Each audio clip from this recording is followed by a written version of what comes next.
Quick demo of how to configure cameras inside of Xanview. So we start on our events page as usual, and we go to the admin function. From here we click on cameras, and here we see all of the cameras that we have on our timeline and all of the different locations if we have multiple locations. Just to kind of as a quick overview, let's look at the kind of things that you can see here.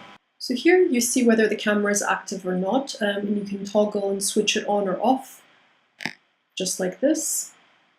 You can see the name, you can see the time box in the particular location that it's designated to.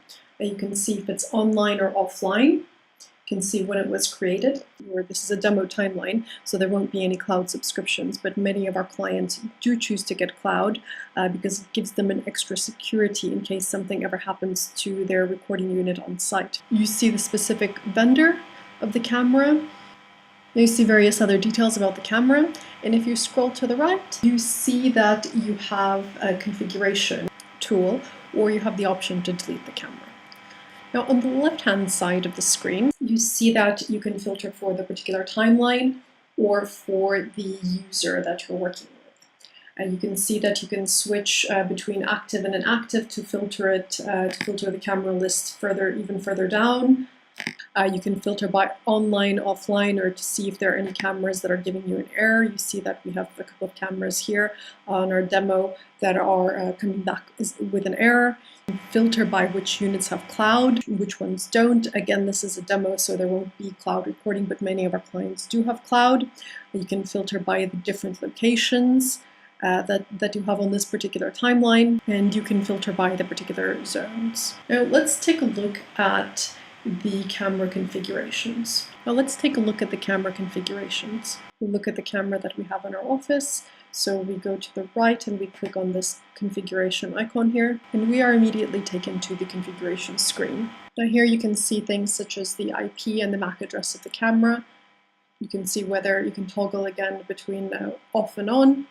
You can request to be notified when the camera goes offline. You can work with the passwords. You can make any notes that you wish to make for either other integrators or the client if the client wishes to see that there. And you can change the audio and video settings. Here you can change masking.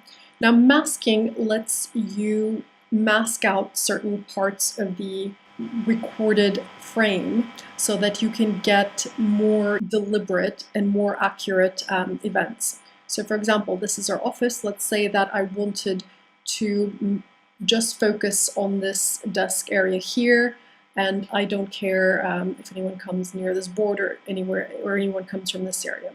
So I would just use the paintbrush tool here, and I would just paint over the items that I don't really want recorded. Now here we go. Here I've masked out the areas that I don't really care about for this particular scenario.